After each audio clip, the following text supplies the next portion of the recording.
Hi YouTubers, okay, right now the internet, the geekosphere, seems to be a little bit of a tiz at the moment because Hellboy is coming. It's been rebooted, which I'm absolutely stoked about because I'm a fan of Hellboy. However, Guillermo del Toro will not be directing, and my Geek Lord and Master Ron Perlman will not be in it. So it's a clear and total reboot, which I think is a shame. But I'm going to talk about my love of Hellboy and Ron Perlman.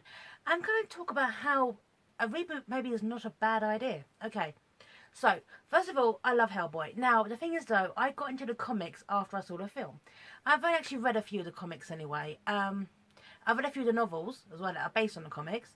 I own the 2 animated films that came out, which...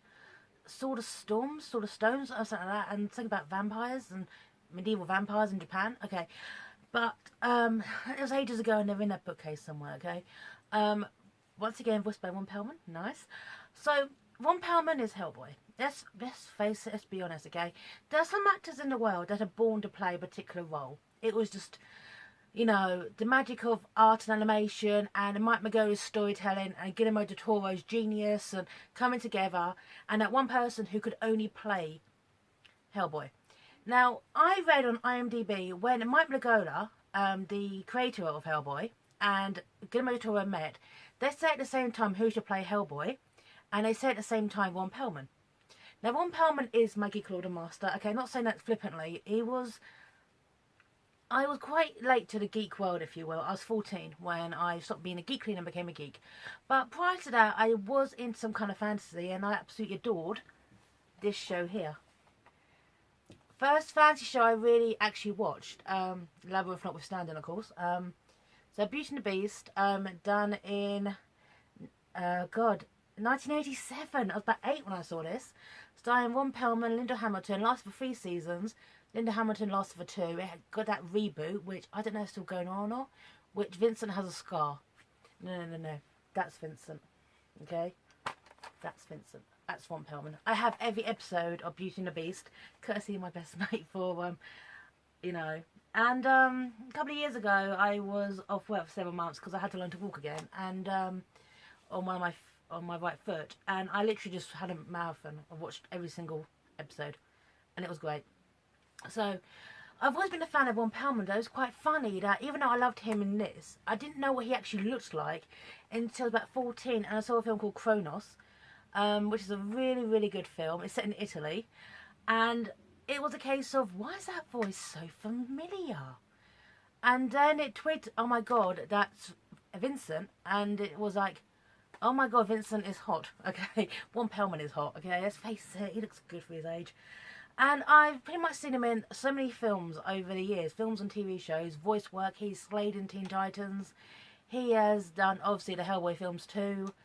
He is the Stammerton brothers, though only one of them speaks in Tangled. You know, seriously, only one of them actually speaks. The other one with the scar over his eye doesn't. And so I love that. He finally got to be a Disney villain. He's like a minor villain. You know, he's like a minion villain, if you will. And I think Ron Perlman is fantastic, and he was born to play Hellboy. Reason is, he looks like Hellboy. I mean, physically. I think Mike Mignola had Ron Perlman in mind when he actually created the character, okay? Which debuted in 1994, as memory serves. I was 14, and I wasn't in my comics properly then. You know, I didn't, as I said before, I saw the film, then I started reading the comics. They both smoked cigars casually. Ron Perlman smoked cigars casually. And there was that really, really big issue. If, obviously, it's the right hand of Doom, okay, would it have become the left hand of Doom? No, Ron Perlman's left-handed.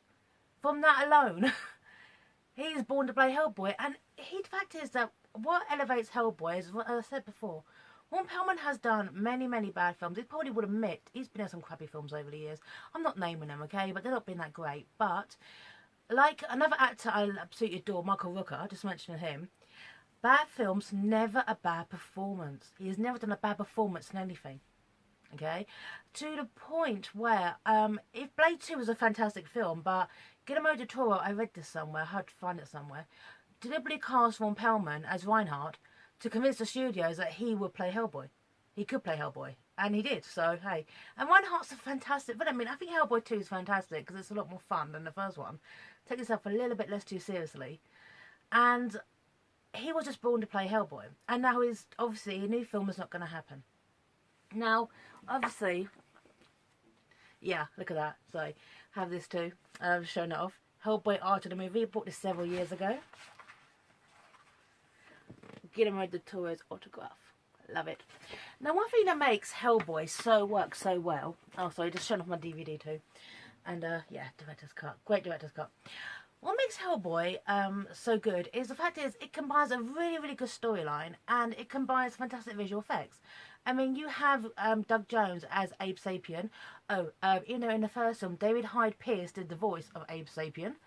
And then when he saw the actual cut of the film, he realised that Doug Jones did the best job ever and refused to be credited. Even though you can actually tell it sounds like Niles Crane. Okay, oh, no disrespect to David Hyde Pierce. I do love him as Dr. Doppler in Treasure Planet. But, yeah, it's a little bit jarring. To the second film, though, it's still Doug Jones. And that actually does elevate it. I mean, I'm a fan of Doug Jones' work, too. First time I actually saw him in was Hocus Pocus. And he's also the Silver Surfer in Fantastic Four: Rise of the Silver Surfer. They dubbed, what was it, Lawrence Fishburne's voice over it because that seems to happen. Even though he's got a great voice and he's a great contortionist. So, now it's being rebooted. And the things within our cut, they've got an opportunity. The Hellboy films, both of them, are visually stunning. I am not knocking that, first of all. I mean, the first one is kind of like setting the tone and showing how demented the world is of the I can never pronounce this correctly, Bureau for Paranormal Research and Defense. I always struggle to say that somehow, it's too long. Bureau for Paranormal Research and Defense, the BRDP. Okay. Spud actually has a BDRMP t-shirt in Blade 2. They don't actually spot that. Anyway, so where was I? Okay, so, but the thing is, it was restricted with the 12 certificate. I mean, they couldn't really go all out violence. There was that thing where Hellboy smashed a phone booth and the coins fell down. And it was mentioned in the commentary, the coins are symbolic of blood. You had to find symbolism because they couldn't use actual blood. And so, that kind of thing you know, they kind of, not cheapened it because it was visually stunning, but it kind of showed how to keep her certificate for 12, you had to kind of make some, you know, art sacrifices. And Hellboy 1 was great with the humour and the depth and the character development, but lacking the blood. Hellboy 2, I'm going to be honest, okay, I love Hellboy 2. I hated Kraus. I absolutely hated Kraus. Okay, the whole thing, okay, of Hellboy versus Kraus or Hellboy versus Lockers was quite amusing, but I didn't like it. Maybe because it was the voice. Okay, if I wanted to listen to Seth MacFarlane, I just watched Family Guy, American Dad. He just sounded like Stewie Griffin, or Peter, you know, Peter Griffin Nazi. Here you go. Or Peter Griffin German. Peter Griffin German. Here you go. Oh, say SS. Hellboy himself pointed out. He goes, I am, what is it, Hess with two S's. He's like, SS. Okay. I didn't like that. I really didn't. It felt like a fairy tale structure. It was so fairy tale-ish in its kind of like story, in its like development. I didn't like, that was quite sweet in a way. And I like the fact that a lot of stuff again they clearly couldn't use, but there was a clear twin set between the elf prince and princess. Prince played by Luke Goss, who was in Patient X in Blade 2, and I can't remember, is it Emily something, who was the princess. And the moment they said, it actually even says it in the opening act, okay, you go see it anyway, it's a really good film, is when the king says to his daughter, are you ready? And she goes, I am. You know what she has to do. And it doesn't even come to the last 10 minutes. I'm like, as soon as she says we're linked by blood, I'm like, sweetie, you know what you've got to do. Here's a noose, here's the poison, here's a knife, here's a gun. Pick one. We'll make sure you get a good funeral. Yeah. Doug Jones in Hellboy 2 as well, okay? He was the Guardian and the Angel of Death. Oh my god, the Angel of Death. He clearly couldn't see anything as the Angel of Death, but he nailed it. He did the voice and he did everything involved in it. That to me is... Ape Sapien was great Doug Jones, but the Angel of Death is scary. I mean, that's just throwing that in there. Okay. So, and one thing that really, really bothered me, is Roy Daltrich, who played Father, or Jacob Wells, in Beauty and the Beast. Beauty and the Beast. Was in Hellboy 2 as the Elf King, and at no point did he share any screen time with Ron Perlman. That would have been like a nice little geek moment for us, well, for me anyway, you know what I'm saying? You know, Father and Vincent in the same shot, in different clothes, if you will. But it would have been nice. I'm putting that down now. So, yeah, so I like the fairy tale structure of Hellboy 2, and I thought it was a fantastic film with like I didn't know how it ended with Can't Smile Without You, that's just me.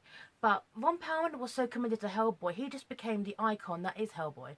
He's so committed that 5 years ago, a young boy called Zachary, who was 6 years old, I'm going to put a link to this, had leukemia, and Ron Perlman, and it took 4 hours to put the Hellboy makeup on, 4 hours to take it off, and he did that to become Hellboy again, to spend time with Zachary, because Zachary's make-a-wish was to meet Hellboy. And Ron Perlman did that with no question. So, and also, I'm going to put the link in. I tried to get an update on Zachary, but I didn't have his last name, I couldn't. So, I hope Zachary's okay today. So, someone like Hellboy, someone else taking it over, that's going to be half his for us audiences, because he's such an icon. But, okay, this is an opportunity as well to kind of push it to the next level that Hellboy should have been the first time. Show some blood, show some violence, make it darker. Make the, oh god, the BPRD, god, I'm forgot with this. Make it a bit more darker tones as well, you know? I mean, make like a Myers character, because, you know, the first film had Myers, because it needed a human, you needed an everyman. And then the second film didn't, because we needed his characters at this point. So, in this Hellboy reboot, okay, two things that I want. I want Doug Jones and I want Ron Perlman, and hopefully Samuel Blair as well, to have cameos. I'd like them not to be in costumes. I want them in their... I want them as them, okay? That's just me, okay? And secondly, the actor that's been touted, okay, for new Hellboy is David Harbour. Now, I have spoken to my sister because she watches Stranger Things. I have Netflix, but I don't actually watch it because I'm busy at the moment. I go with my degree in uni and work and everything else. So he's 42. He's from New York. Good, okay. And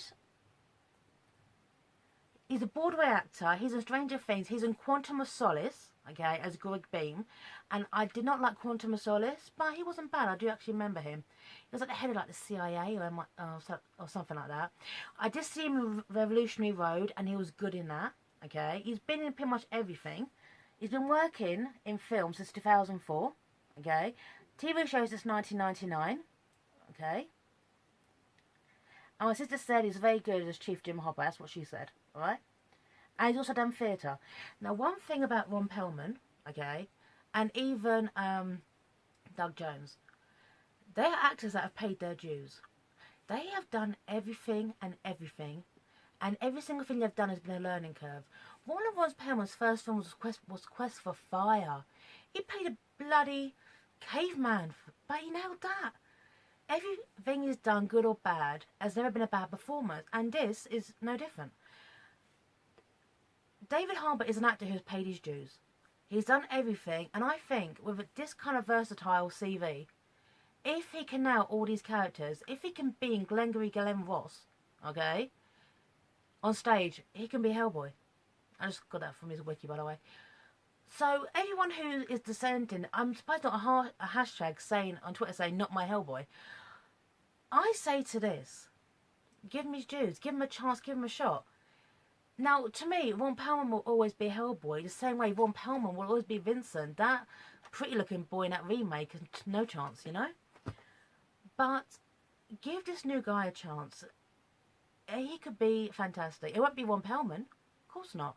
Whoever they pick to play Abe will maybe not be Doug Jones in case it will be Doug Jones again. Doug Jones is now in his 50s. They may not want to do it. Okay? But have some faith.